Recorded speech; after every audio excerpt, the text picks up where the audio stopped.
Good afternoon बच्चों। आज बड़ी एक टेक्निकल प्रॉब्लम आ गई सुबह सुबह लाइव क्लास में। मुझे दोबारा वीडियो बनाना पड़ रहा है। हुआ क्या कि मैंने लाइव शुरू करी, सारे बच्चे हमारे लाइव आ गए और इसके बाद 21 मिनट 45 सेकंड बाद ज़्यादातर बच्चों का डिस्कनेक्ट हो गया। लेकिन मल्लिकार्जुन और आलोक, ये लोग लगता है मेरे ज़्यादा करीबी हैं, ये हमारे साथ 45 मिनट पूरी क्लास लाइव करते रहे और बाकी सबकी डिस्कनेक्ट हो गई। तो तुमको एक टेक्निकल चीज़ बता दे रहा हूँ कि कभी वो डिस्कनेक्ट होने को ऑप्शन दे तो जब तक मेरी परमिशन ना हुआ करे, जब तक मैं क्लास अनाउंस नहीं कर रहा हूँ कि यार ये क्लास अब खत्म होने वाली है, तब तक इसको डिस्कनेक्ट बिल्कुल मत किया करो। अपने से आप डिस्कनेक्ट का ऑप्शन आएगा, डिस्कनेक्ट कर दोगे, खेल खत्म। हम जब खुद ही बोल रहे हैं सामने कि क्लास कब खत्म होगी, अनाउंसमेंट है, तो अपने से पहली बार डिस्कनेक्ट मत किया करो। फिर भी चलो अगर कभी डिस्कनेक्ट हो जाती है और उसका बैकअप वीडियो अगर, और दूसरी चीज बैकअप वीडियो भी उतना ही इंस्टॉल हुआ है जितना आप लोगों का डिस्कनेक्ट हो गया है, तो ये फ्री में चलता रहा आज लाइव क्लास हमारा। हमारी सर्विस प्रोवाइडर कंपनी कहती है कि क्लास मैंने 21 मिनट 45 सेकंड की ही लाइव करी है, लेकिन रियली ये लाइव क्लास हमारी 45 मिनट तक पूरी चली है और इसके दो गवाह मेरे पास मौजूद हैं। One is the Alok, another is the Mallikarjun.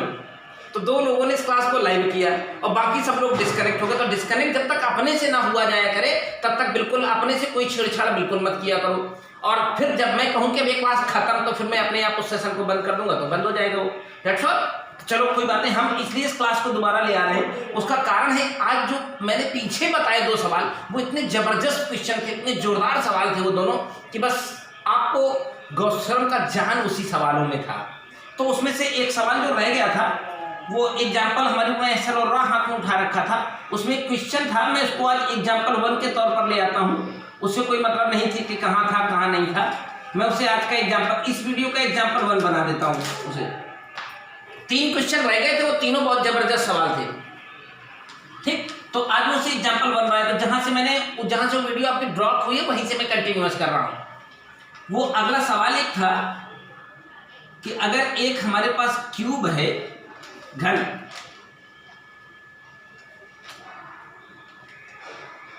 उस घन के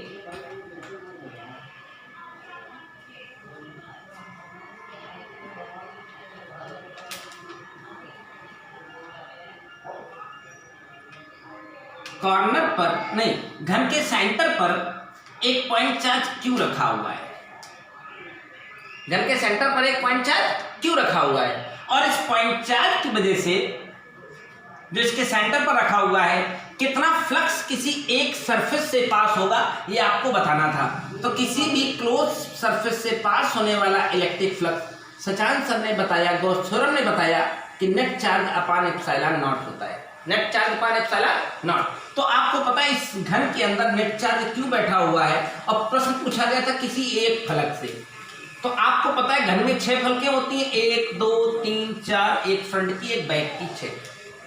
तो पूरे 6 के 6 फलकों से इतना निकलेगा, तो एक फलक का पूछा गया था तो अपॉन 6 कर देंगे। तो एक छोटा सा सवाल ये था, लेकिन इसी क्वेश्चन का एक पार्ट बड़ा जबरदस्त था। उसमें क्वेश्चन आया, अगर इस चार्ज को यहां से उठा करके इस घन के कोने पर रख दिया जाए, तो आपको बताना चाहता हूं सभी बच्चों को कि इस कोने पर जब ये पॉइंट चार्ज रखा जाएगा, इसको मैंने बड़ा अच्छा एक्सप्लेन किया, सब लोग आकर के इसको बढ़िया से किए। हमने 3 आदमी बुलाए इस सवाल का सलूशन निकालने के लिए। जब इस पॉइंट चार्ज को मैं इस कॉर्नर पर रख दूंगा तो यकीन जाने इस क्वेश्चन में ऐसी कहानी बन गई। अब वो दोनों आदमी हो गए, यहां से चले गए। अब प्रॉब्लम ये आ गई कि अब इस पॉइंट चार्ज को अगर मैं कोने पर रख दूंगा तो इसको बंद कैसे करना है। अब आपको अगर इस सवाल का जवाब चाहिए तो मेरे इस वीडियो को मैं आज YouTube पर लाइव कर दूंगा। इस वीडियो को मैं YouTube पर सबके लिए कर दूंगा, ओपन कर दूंगा।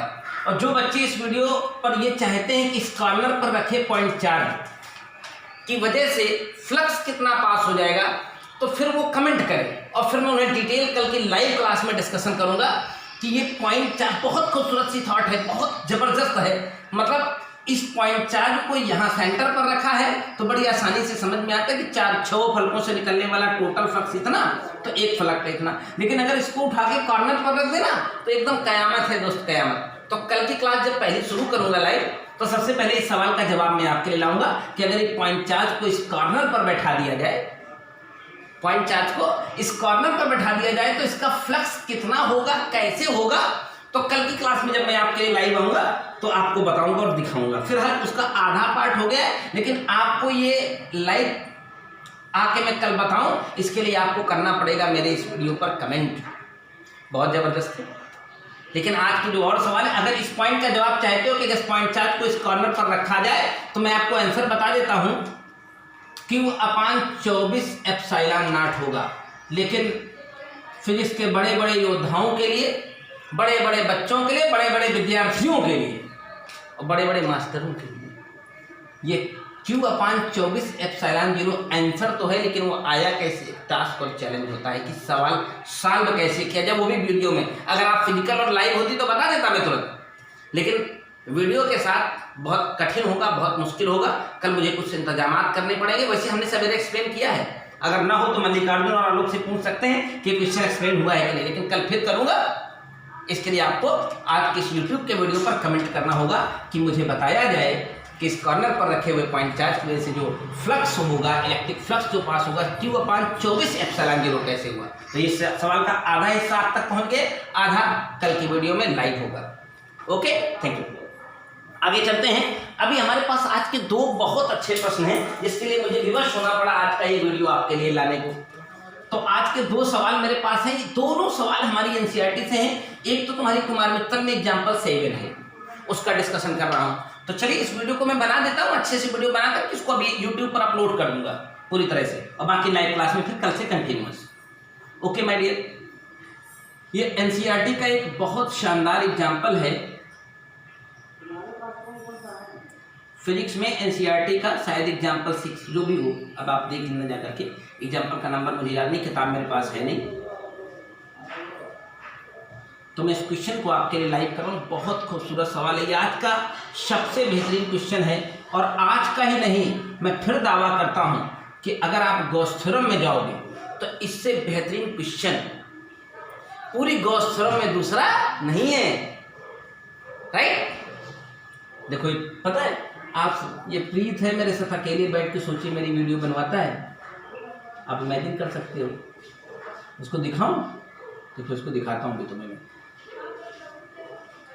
आ जाओ भाई, देखो मेरा अकेला विद्यार्थी कौन है। पूरी देर जब तक मैं वीडियो बनाता हूँ ये मेरे साथ रहता है। आ जाओ आ जाओ आ जाओ, ये मेरे साथ रहता है, ये मेरे वीडियो का तो बनवाता है।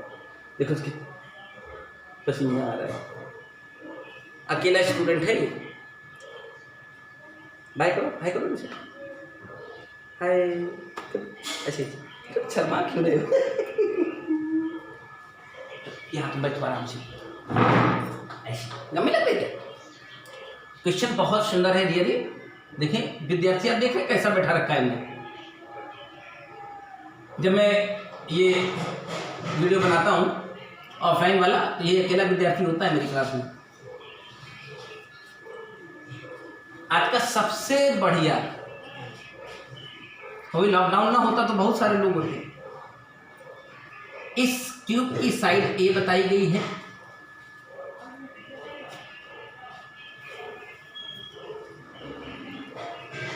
इसे ए कहा गया है डिस्टेंस को। ट्यूब की साइड ए है तो ये सारी साइडें ए होगी। और इस क्वेश्चन में बताया गया है कि ये एक्स एक्सिस है, ये वाई एक्सिस है। यहाँ एक इलेक्ट्रिक फील्ड है जो एग्जिस्ट कर रही है ई, और ई की वैल्यू उस क्वेश्चन में एनसीईआरटी का सवाल अगर खोल के पढ़ लोगे आप तो बहुत अच्छी फीलिंग आएगी।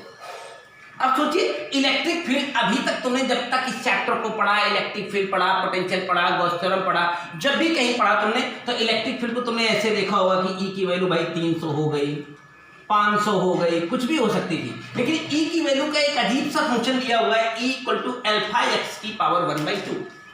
मैं भी बताऊंगा ये क्या है, क्योंकि जिसने ये समझ लिया वो इस गॉस थ्योरम के खूबसूरत से सवाल हमने फिर करना। आईआईटी तक ने कभी इससे अपर लेवल का सवाल पूछने की कोशिश नहीं की है। आईआईटी तक के कंपटीशन ने कभी इस सवाल के ऊपर का सवाल पूछने की कोशिश नहीं की है। ये वो क्वेश्चन है जो आपको गॉस थ्योरम का एकदम जमीनी थाट बता देंगे। बाकी आप आधी लेक्चर आप ले चुके थे, आधी लेक्चर मैं आज इसमें ले रहा हूँ। आप सोचिए यहाँ इलेक्ट्रिक फील्ड ई की वैल्यू दे रखी अल्फा एक्स की पावर 1/2, जहाँ अल्फा की वैल्यू क्वेश्चन में मेंशन है 800 है। कितनी है? 800। अब यहाँ x का मतलब क्या है कि इलेक्ट्रिक फील्ड हमारी एक्स एक्सिस में है, ऐसा क्वेश्चन को मैं भी तुम्हारे पास भेज दूंगा। ये क्वेश्चन क्या था, हो सकता है तुम्हारी टेक्स्ट बुक्स में ना मिले, ये सवाल भी तुम्हें मैं भी भेज दूंगा।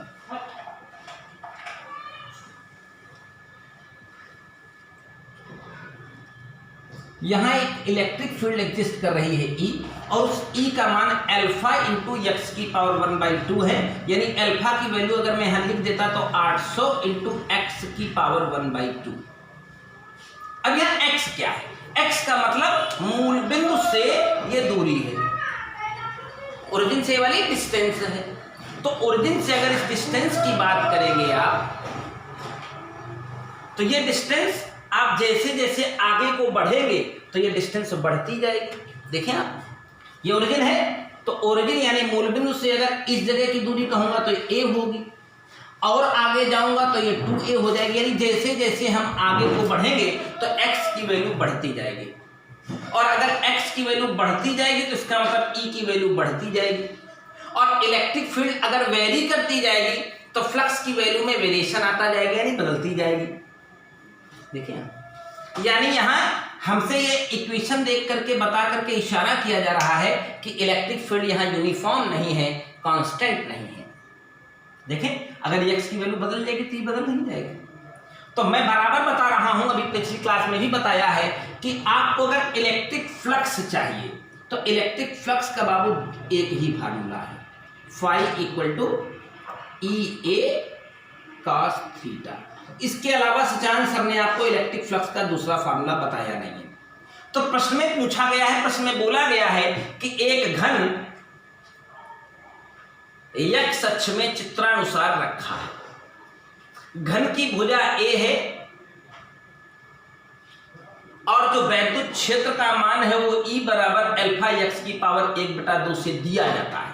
यदि अल्फा का मान 800 है और भुजा A का मान, ये साइड जो A है, लेंथ A जो बताई गई है, इस A का मान अगर 0.1 मीटर है, तो देखिए A यहां से इसकी दूरी भी है और A इस घन की भुजा भी है, दोनों चीजें। तो अगर ये दूरी A है तो A की वैल्यू प्रश्न में 0.01 बताई गई है, और A इस घन की भुजा है तो उसका भी कुछ मतलब सिमिलर वैल्यू हो गई, बात खत्म। तो हम बराबर पिछले सवालों में हमने बताया कि अगर इलेक्ट्रिक फ्लक्स चाहिए तो सबसे पहला काम आपको ये करना है कि वहां का एरिया वेक्टर आपको वाच करना है। क्या करना है? Area vector. तो इस सरफेस का एरिया वेक्टर इस सरफेस पर परपेंडिकुलर होगा। आपको पता है इलेक्ट्रिक फील्ड ऐसे दौड़ी चली जा रही तो इलेक्ट्रिक फील्ड ऐसे होगी। तो इलेक्ट्रिक फील्ड और एरिया वेक्टर के बीच का एंगल, आप अगर ऐसे खड़े हैं ये घन लेकर के, तो ये घन का दायां सरफेस है और ये घन का बायां सरफेस है। अगर पिक्चर की बात करें तो एग्जैक्ट पिक्चर ले लेता हूं यहाँ पे। मान लीजिए ये घन है, ये मान लीजिए घन है, ये अगर ऐसे रखा होता है एक्स अक्ष के ऊपर, तो एक पृष्ठ मेरा ये होता जिससे वैद्युत बल रेखाएं गुजरती, एक पृष्ठ ये होता जिससे ऐसे पास होकर निकल जाती। तो इस पृष्ठ का एरिया वेक्टर इस पर लंबवत होगा तो वैसे खड़ा होगा, और इसका एरिया वेक्टर इस सरफेस पर ऐसे बाहर को होगा तो एंगल 0 होगा। लेकिन अगर इधर की बात करता तो इलेक्ट्रिक लाइन ऑफ फोर्स ऐसे घुसी थी, एरिया वेक्टर इधर को होता, यानी लेफ्ट और राइट साइड के थीटा में अंतर होता। राइट साइड का थीटा 0 होता, और यहाँ क्योंकि इलेक्ट्रिक लाइन ऑफ फोर्स ऐसे दौड़ी चली जा रही, बाईं साइड का एरिया वेक्टर सरफेस पर परपेंडिकुलर होता। ये एंगल कितना आता? 180। अब मुझसे फ्लक्स निकालना है, इसमें दो तरह का फ्लक्स एग्जिस्ट कर रहा है। एक फ्लक्स लेफ्ट साइड का है और दूसरा फ्लक्स राइट साइड का है। अगर मैं लेफ्ट साइड के फ्लक्स की बात करता तो बाईं साइड मेरी ये कहलाएगी, दाईं साइड वो कहलाएगी। तो फाई लेफ्ट इक्वल टू, हमारे पास इस फार्मूले के अलावा धरती पर कोई फार्मूला बना ही नहीं है जिससे मुझे फ्लक्स निकालना, राइट। तो E की वैल्यू यहां गिवन है 800, x की वैल्यू x की जगह पर 1/2, A इज द एरिया। अब तुमको पता है इस बाईं साइड का जो एरिया है वो एक वर्ग है। अरे घन होगा तो घन की इस फेस से निकलने वाली जो इलेक्ट्रिक लाइन ऑफ फोर्स होंगी वो इस सरफेस को कैरी करेंगे। इस सरफेस का एरिया क्या होगा? लंबाई A, चौड़ाई A, तो इसका क्षेत्रफल A गुणित A यानी A²। और हमने कहा कि बाईं साइड का थीटा कितना है? 180 है।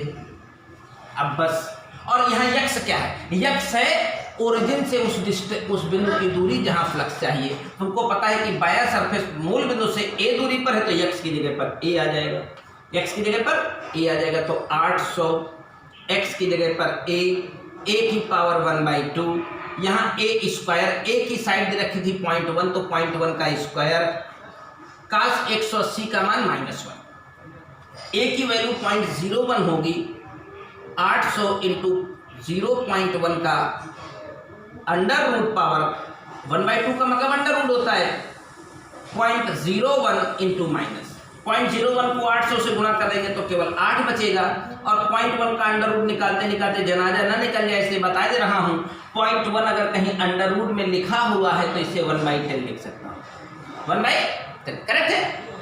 अब 1/10 नींद आ रही क्या? नींद आ रही तो चली जाए, देखो उसको नींद आने लगी।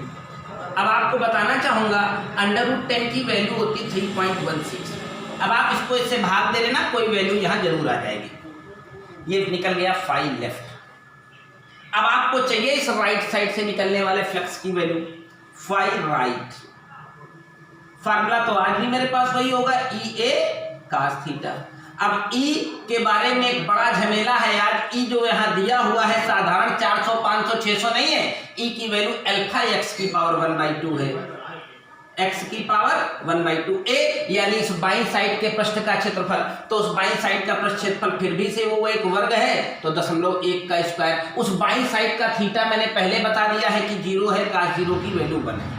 अब सारा खेल यहाँ x खेलने वाला है, हमने कहा मूल बिंदु से पृष्ठ की दूरी को x कहा गया, तो यहाँ पर x की वैल्यू a के बराबर थी, लेकिन अगर सब बच्चे देख पा रहे होंगे तो इस साइड का जो ये फेस है इसकी दूरी मूल बिंदु से a प्लस a यानी 2a है, यानी इस केस में इस x की वैल्यू किसके बराबर हो जाएगी?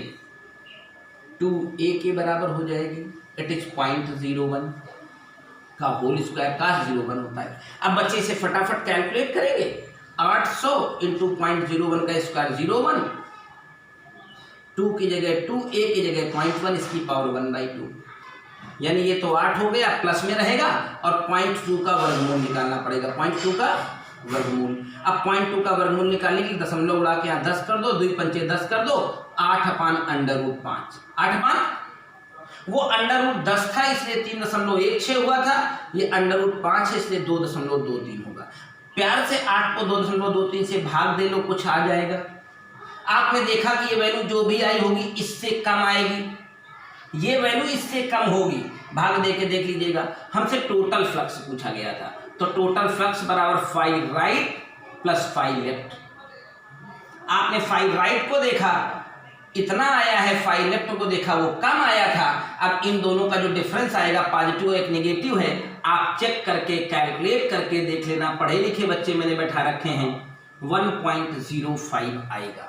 ये आज की क्लास का सबसे बेहतरीन क्वेश्चन है, आज की क्लास का नहीं, गॉस पूरे के चैप्टर गॉस के प्रमेय में एनसीईआरटी ने एक मानक रखा है कि आओ देखो, अपनी अपनी औकात चेक करो, तुम कैसे हो, तुम कहां से आए हो, किस देश के वासी हो। और एक आखिरी प्रश्न हम आप बच्चों के लिए ले आ रहे हैं, मेरे पास बहुत सुंदर सा सवाल है, वो भी सुंदरता का पैमाना, अब वो आपके क्वेश्चन नंबर 8 पर डिपेंड करेगा। जिन बच्चों को ये सवाल अगर समझ में ना आए वो दोबारा हमें कमेंट कर देंगे, हम एक और प्रयास करेंगे आपको एक प्रश्न समझाने का, क्योंकि गौस्थर्म में मुझे करने के लिए कुछ नहीं है। अगर आप अच्छे से पढ़ के आए हो 3 क्लास तो गौस्थर्म आज आपकी लग जाएगी, शायद ही कोई एक आध सवाल ऐसा रहे जो आपको ना आए। ओके, आज का दूसरा और आखिरी सवाल, नहीं तीसरा सवाल है आज।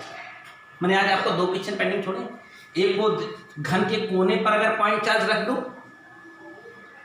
तो उससे फ्लक्स की वो 24ε0 कैसे होगा। अगर इसका जवाब चाहते हो तो शाम तक कमेंट कर देना, मैं सवेरे कल जब लाइव शुरू करूंगा तो आपको बताऊंगा। वैसे आलोक और मल्लिकार्जुन गवाह है कि मैंने उसको सवेरे एक्सप्लेन किया, बहुत सुंदर सवाल था। तो बस कल नहीं तो फिर कल कैपेसिटर शुरू होगा, इसकी गारंटी है, कल कैपेसिटर शुरू करूंगा। चलिए आज का एक और सवाल, आपकी कुमार मित्तल का एग्जाम्पल 7 है, शायद नंबर आगे पीछे देख लेना, हम सवाल बना रहे हैं। कुमार मित्तल में एग्जाम्पल 7 है, भी बड़ा खूबसूरत सवाल है, मैं बताता हूं सवाल को आपके लिए। उस प्रश्न में दे रखा है कि एक सिलेंडर यानी बेलन है,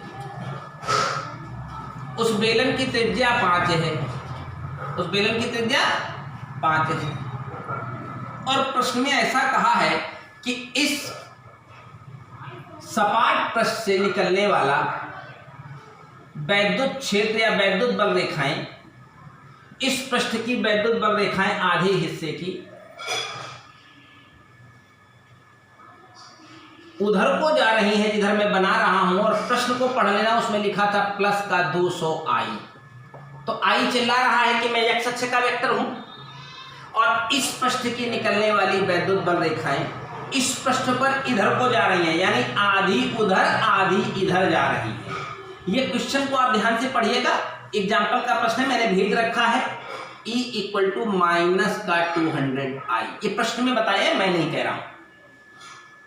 इस बेलन की रेडियस ये 5 सेंटीमीटर, तो इधर वाली रेडियस भी 5 सेंटीमीटर, पूरी लंबाई 20 सेंटीमीटर दी गई है, तो 10 सेंटीमीटर बाएं 10 सेंटीमीटर दाएं, उससे कोई मतलब ही नहीं होगा।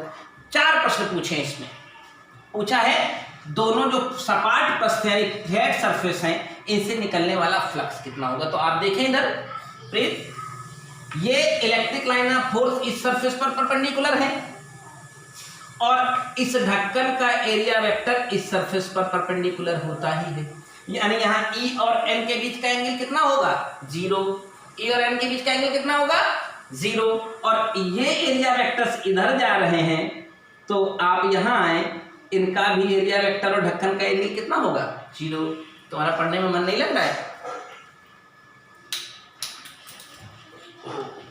आगे बढ़े। तो आप अगर इस सवाल को देख पा रहे हो, सवाल खत्म होने की ओर आ गया है, तो इसमें हम फाई लेफ्ट निकालेंगे और फाई राइट निकालेंगे। भाई एक सपाट पृष्ठ दाईं साइड है, एक सपाट पृष्ठ बाईं साइड है, तो जो दाईं साइड है उसको राइट कहते हैं, और भैया फ्लक्सवा के एक ही फार्मूला होता है, फाई बराबर ई ए कास थीटा, फाई बराबर ई ए कास थीटा। तो इस दाईं साइड का ई जो था वो 200 था। ए इज द एरिया, तो इस ढक्कन का जो एरिया होगा πr² से निकाल लेंगे कैलकुलेट करके, 10⁻⁴। cos 0 की वैल्यू 1 हो जाएगी। आप इसे कैलकुलेट कर लेना, ये 1.57 आ जाएगा। अगर आप फाई लेफ्ट का चाहते हैं तो आप देख पा रहे हैं लेफ्ट की इलेक्ट्रिक लाइन ऑफ फोर्स इधर जा रही है, एरिया वेक्टर भी उधर जा रहा है, और ये -200 देने का मतलब से बताना चाहता था आपको कि इलेक्ट्रिक फील्ड हूं मैं, इलेक्ट्रिक लाइन ऑफ फोर्स हूं मैं, माइनस साइन का मतलब मैं इधर को जा रही हूं। तो अब आप फाई के लिए फार्मूला लगाना चाहते तो एक फार्मूले के अलावा दूसरा कुछ पढ़ा ही नहीं गया है, तो ई की वैल्यू हमारे पास यहाँ भी 200 ही हो जाएगी। कुछ बच्चे कहते हैं गुरुजी -200 क्यों नहीं लिखा, तो -200 क्यों लिखेंगे भाई, -200 क्यों लिखेंगे आप, -200 माइनस साइन ये बता रहा है कि डायरेक्शन एक्स की निगेटिव में है, तो -200 लिखने की जरूरत ही नहीं है। ए इज द एरिया, तो इस ढक्कन के एरिया πr², r की जगह 25 10⁻⁴ cos 0 1, इसको आप कैलकुलेट करेंगे तो ये भी आएगा प्लस का 1.57। आप देखते अगर इसके पहले स्लाइड क्लास में मैंने एक्सप्लेन किया था कि यही एक सिलेंडर था बिल्कुल, और सेम इलेक्ट्रिक फील्ड ऐसे आके ऐसे गुजर गई थी, ऐसे बिल्कुल। एक एग्जांपल मैंने सबसे पहले आज लाइव क्लास में एक्सप्लेन किया था, ऐसे गुजर गई है। अब अगर ये ऐसे गुजर गई है तो एक बात तो प्रैक्टिकल हो गई ना कि इस साइड का अगर फ्लक्स पॉजिटिव आएगा तो इस साइड का फ्लक्स उतना ही आएगा लेकिन निगेटिव आएगा। क्यों? क्योंकि यहाँ की इलेक्ट्रिक लाइन ऑफ फोर्स ऐसे जा रही है, एरिया वेक्टर ऐसे होगा तो थीटा 180 हो जाएगा, यहाँ पर थीटा 0 रहेगा, cos 0 की वैल्यू +1 होती है और cos 180 की वैल्यू -1 होती है। तो जितना यहाँ पॉजिटिव आता उतना ही यहाँ नेगेटिव आता, तो फ्लक्स उस केस में 0 हो जाता है। लेकिन जिस सवाल में क्या किया गया है, एक इलेक्ट्रिक फील्ड उधर को बाकी वाली इधर को, तो दोनों इलेक्ट्रिक फील्ड अपोजिट होंगे, दोनों फ्लक्स जो आएंगे सेम साइन के साथ आएंगे, सेम वैल्यू के साथ आएंगे। तो अगर टोटल फ्लक्स चाहते हैं, फाई टोटल चाहते हैं, तो दोनों को ऐड कर दें, phi right plus phi left, phi right 1 पर 57 1 57 जोड़ के 3 14 हो जाएगा। इसने एक और प्रश्न पूछा था, प्रत्येक सपाट पृष्ठ से गुजरने वाला फ्लक्स जो दोनों का 1.57 टोटल फ्लक्स पूछा गया था 3.14। एक आखिरी सवाल पूछा था वक्र पृष्ठ यानी कर्व सरफेस से निकलने वाला फ्लक्स। तुमको पता है यहाँ इलेक्ट्रिक लाइन ऑफ फोर्स तो ऐसे ही जाती रहेंगी, लेकिन जो ये गोला ये वक्र पृष्ठ वाला जो सरफेस है इसका एरिया वेक्टर सरफेस पर परपेंडिकुलर होगा, यानी ये कितने डिग्री का एंगल बनाएगा 90 का। और अगर कर्व सरफेस से निकलने वाला फ्लक्स पूछते हैं, फाई कर्व सरफेस निकालते हैं, तो फार्मूला तो हमारे पास एक ही है अभी तक, ई ए कास थीटा। तो ई तो है हमारे पास, कर्व सरफेस में एरिया भी होता है 2πr/h के बराबर, लेकिन जब कास थीटा ही 90 है तो फ्लक्स क्या होगा 0 आ जाएगा। 0 किसी के साथ मल्टीप्लाई करते हैं वो 0 हो जाएगा। तो क्लोज कर्व सरफेस से पास होने वाला फ्लक्स 0, इस फ्लैट सरफेस का 1.57, इस फ्लैट सरफेस का 1.57 और टोटल फ्लक्स 3.14। तो सवेरे मेरी क्लास इसी जगह पर रेस्ट हुई थी, यहां तक मैंने क्लास पढ़ाई थी और हुआ क्या था कि 20-21 मिनट पे वो डिस्कनेक्ट हो गई। तो ज्यादातर बच्चों के साथ प्रॉब्लम आ गई कि डिस्कनेक्शन हो गया। तो इसका वीडियो मैंने आपके लिए ऑफलाइन बना दिया है, इसको आज YouTube पर भी डाल दूंगा, तो बच्चे हमारे YouTube पर से भी इसको एंजॉय कर सकते हैं। बाकी क्लास लाइव हमारी कल से कंटिन्यूअस अपनी जगह पर बनी रहेगी। ये मेरी ड्यूटी है कि आपको मैं हर चीज पढ़ाऊं। मैंने फिर कहा मैं कोई यूट्यूबर नहीं हूं, मैं यूट्यूब पर नहीं पढ़ाता हूं, यूट्यूब पर सिर्फ कभी कभी अपने वीडियो डाल दिया करता हूं, यही सत्य है। हाँ, कोई कहे कि मुझे रेगुलर क्लास यूट्यूब पर आके पढ़ाइए, तो तमाम सारे यूट्यूबर हैं जो आपको पढ़ा रहे हैं, आप बेशक उनसे पढ़ सकते हैं, लेकिन मेरी क्लास यूट्यूब पर आपको उतनी मिलेगी जितनी मैं परमिशन करता हूँ, क्योंकि मेरे पास इतना वक्त नहीं होता है कि मैं दिन भर यूट्यूब में बना के वीडियो डालूँ। राइट, चलिए आगे एक और सवाल आज बताना चाहता हूँ। कुछ सवालों के लिए बच्चों का कंसेप्ट रह गया था, तो मैंने बाद में देखा अपनी हिंदी मीडियम वाली किताब में एक कंसेप्ट भी है, वो मैं थोड़ा चर्चा कर भी चुका हूं इलेक्ट्रिक फील्ड के चैप्टर में। Balance of charge drop in uniform electric field, balance of charge drop in uniform electric field, आवेशित बूंद का वैद्युत क्षेत्र में संतुलन।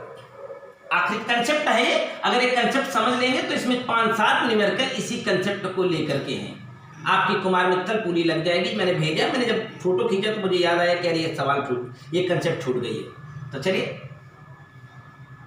ध्यान दीजिए, अगर हमारे पास ये मेटल की 2 प्लेटें हैं और नीचे वाली प्लेट निगेटिवली चार्ज है और ऊपर वाली प्लेट एक पॉजिटिव चार्ज है, तो हम आपको इलेक्ट्रिक फील्ड के चैप्टर में बता चुके हैं, इलेक्ट्रिक फील्ड हमेशा पॉजिटिव से नेगेटिव की ओर होती है। इलेक्ट्रिक फील्ड हमेशा पॉजिटिव से नेगेटिव की ओर, या फिर इसका ऐसे एक केस बना ले कि हम कह दें कि हमारी नीचे वाली प्लेट पॉजिटिवली चार्ज है और ऊपर वाली प्लेट नेगेटिव। तो इलेक्ट्रिक फील्ड तो हमेशा पॉजिटिव से नेगेटिव को होती है ना, तो इलेक्ट्रिक फील्ड तो ऐसे बन जाएंगी। अब अगर इन दोनों प्लेटों के बीच में कोई ऐसी बूंद है, पानी की बूंद, दूध की बूंद, मिल्कमैन ड्रॉप, कुछ भी बोलता रहता है, एक पानी की बूंद है, उसका आवेश नेगेटिव है, उसका आवेश नेगेटिव। अब अगर नेगेटिव चार्ज है और बूंद है तो बूंद में अपना वजन होगा, जैसे पानी की एक बूंद हो, हम ऐसे यहां से जब ड्रॉप करते तो नीचे को गिरती है कि नहीं गिरती है। यानी अगर बूंद है, कुछ भी ऐसी चीज है इसमें थोड़ा भी वजन है, थोड़ा भी वजन है, अगर उसको मैं इसे छोड़ दूंगा तो क्या होगी, वो नीचे को गिर जाएगी। क्योंकि दुनिया में हर चीज का भार हमेशा पृथ्वी की तरफ यानी धरती माता की तरफ लगता है। इसका नाम मैं क्या देता हूँ, mg। आप यहाँ बैठे हैं चेयर पर, आपका वेट डाउनवर्ड्स लगेगा और आपका वेट mg के बराबर होगा। करेक्ट। आ जाओ, आपका देखो इसका वेट, अगर मैं इसको इतनी हाइट से छोड़ दूं तो ये नीचे गिर जाएगा। राइट, इसको इतनी हाइट से छोड़ दिया जाए, लेकिन ये चार्ज नहीं है, ये अनचार्ज पार्टिकल है। तो ये होगा क्या कि इसका वेट अगर मैं यहां से ड्रॉप कर दूं तो ये किधर हो जाएगा, नीचे को। लेकिन अगर इसमें चार्ज होता, क्या होता, चार्ज, अगर चार्ज होता और नीचे की प्लेट अगर आपके नेगेटिवली चार्ज है, तो नेगेटिव में रिपल्सन लगता है, यानी इलेक्ट्रिक फील्ड पर चार्ज पार्टिकल पर एक फोर्स लगता है। जिन बच्चों ने हमारे साथ इलेक्ट्रिक फील्ड पढ़ी है वो F बराबर EQ जानते होंगे, F बराबर EQ। और अगर यहीं पर हमारे पास एक ऐसा मिशन होता कि ये प्लेट नीचे वाली पॉजिटिव है और कोई भी ऐसी चीज जिसको हम बूंद कह सकते हैं, तो बूंद में अगर वजन होगा तो बूंद तो हमेशा किधर को, जैसे बारिश होती है तो बूंद क्या ऊपर जाती है, बूंद हमेशा किधर को गिरती है, नीचे गिरती है। और बूंद के नीचे गिरने का कारण क्या होता है, उसकी ग्रेविटी, अर्थ की ग्रेविटी। तो अर्थ की ग्रेविटी के कारण बूंद गिरती है नीचे। और अगर ये बूंद पर चार्ज होता पॉजिटिव, कैसा होता, पॉजिटिव, और पॉजिटिव नीचे वाली प्लेट होती पॉजिटिव, तो पॉजिटिव में क्या लगता, रिपल्सन, और रिपल्सन फोर्स F जो है इलेक्ट्रिक फील्ड में किसके बराबर होता। तो इस चैप्टर में तमाम सारे क्वेश्चन आने वाले हैं कि एक चार्ज ड्रॉप या चार्ज बूंद, आवेशित बूंद एक वैद्युत क्षेत्र में संतुलन में है, वैद्युत क्षेत्र में। अब अगर वो संतुलन में है, इक्विलिब्रियम में है, तो इसका मतलब साफ है कि इसका वेट इसके इलेक्ट्रॉनिक फोर्स के द्वारा बैलेंस किया गया है, इसका वेट इसके इलेक्ट्रॉनिक फोर्स से तो इन सारे सवालों का जवाब पाने के लिए आप अगर EQ बराबर mg लगाएंगे तो सुनो, आपको E देगा, Q देगा, G होता ही है तो M निकल आएगा। अगर आपको M देगा, E देगा तो Q निकालना होगा, या Q देगा, M देगा तो E निकालना होगा। तो इस तरह के सारे सवालों के जवाब, जिसमें कहेगा कि एक बूंद वैद्युत क्षेत्र में संतुलन में रखी है प्लेटों के बीच में, और संतुलन में रखी है और आपको आवश्यकता हो कि वो इसका E कितना है या Q कितना है या Gm कितना है, तो आप EQ बराबर mg लगा दिए। ये थी इसकी रियल कंसेप्ट, और ये हो गया आज का वीडियो पूरा। गॉस थ्योरम के सारे एग्जाम्पल, गॉस थ्योरम की सारी कंसेप्ट हमारी फिनिश हो चुकी हैं। होमवर्क बच्चों को दे दिया है मैंने। 16 क्वेश्चन एक्सरसाइज में मुझे लिख रहे थे, 12 क्वेश्चन मात्र एग्जाम्पल में लिख रहे थे, यानी कुल मिला के आज का होमवर्क सिर्फ 28-30 प्रश्नों का है। तो आज ये बच्चे 28-30 प्रश्न सारे लगा डालें। अब ये वीडियो थोड़ी देर में अपलोड हो जाएगा। ये वीडियो अपलोड होते ही सबको मैं मैसेज कर दूंगा कि ये वीडियो देख डालें और आज गॉस थ्योरम के सारे सवाल लगा लें, और जो भी सवाल डाउट रह जाए रात तक या कल सुबह ऑनलाइन आपकी लाइव क्लास शुरू होने से पहले उसकी इंफॉर्मेशन हम तक पहुंचा दें कि ये सवाल आपका रह गया है। तो कल मैं सारे सवालों का लाइव वीडियो आप तक पहुंचा दूंगा। Okay, thank you.